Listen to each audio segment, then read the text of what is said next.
The dark web. Most people have heard of it, but few really know what it is. Some imagine secret markets, hackers, or even worse. Others think it's just a scary place you should never visit. But what's the truth? To understand the dark web, we need to picture the internet in 3 layers. The first layer is the surface web. This is everything we use every day. Google searches, YouTube videos, TikTok, Wikipedia, news sites, and social media. If you can search it on Google, it's part of the surface web. But here's the surprising part. This is only a tiny fraction of the internet, maybe 5 to 10% at most. The second layer is the deep web. This sounds mysterious, but it's actually very normal. The deep web is just the parts of the internet that aren't visible to search engines. Think about your online bank account, your email inbox, private medical records, school or work databases. They're hidden for privacy and security, but they're completely legal and make up the largest part of the internet. And then there's the dark web, the part everyone whispers about. The dark web is a section of the internet that's intentionally hidden. You can't reach it with Chrome or Safari. You need special software, like the Tor browser, to access it. Instead of .com addresses, dark websites usually end in .onion and are only accessible through that network. This makes the people behind them harder to trace, and that secrecy is what gives the dark web its reputation. So, what's actually there? The truth is, it's a mix. Yes, there are criminal markets, places where people sell illegal drugs, weapons, stolen credit cards, or hacked accounts. That's why the dark web has been tied to crime in the media, and why law enforcement agencies across the world monitor it closely. But that's only part of the story. There are also uses that have nothing to do with crime.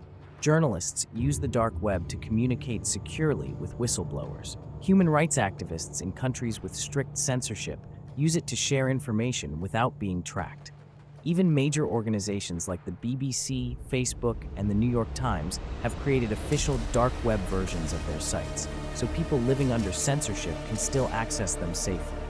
So the dark web is not purely bad. It's a tool.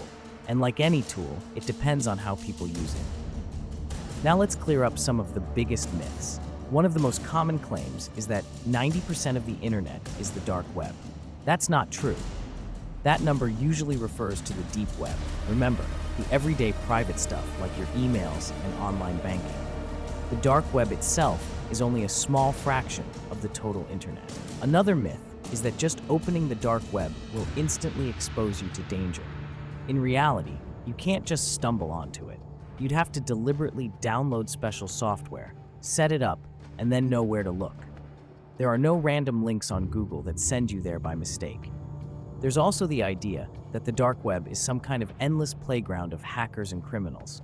The truth is, much of it is inactive, boring, or even broken. Many sites go offline quickly.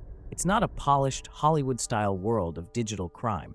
It's messy, glitchy, and often disappointing, but it can be dangerous. If you go looking in the wrong places, you could run into scams, malware, or content that you really don't want to see. That's why security experts warn against exploring it casually. Let's take a step back. Why does the dark web even exist? The answer is privacy. The Tor network was originally developed by researchers in the US Navy to protect government communications. Over time, it became open source, and now anyone can use it. That same technology is what powers the dark web today. So at its core, the dark web wasn't created for crime. It was built to keep communication safe. And in many parts of the world, that's exactly what it does. For people living under oppressive governments, the dark web can be one of the few ways to access news, connect with others, or speak freely without fear. Of course, that same anonymity also attracts criminals, and this is why the dark web is often described as a double-edged sword. On one side, it protects privacy and freedom. On the other, it hides illegal activity. So is it really as dangerous as people think? The answer is, it depends on your reason for being there. If you're going there to buy or sell illegal things, yes, it can be very dangerous. Not just legally, but financially and personally. But if you're there for privacy, security, or access to censored information, it can be a lifeline. Think of the dark web as a hidden city. Some areas are filled with crime, scams, and danger. But in other corners, people are simply trying to survive, share ideas, and stay safe. In the dark web is a reminder that the internet is much bigger and more complex than what we see every day. Roblox, Fortnite, YouTube, TikTok, those are all the surface layer, the visible world.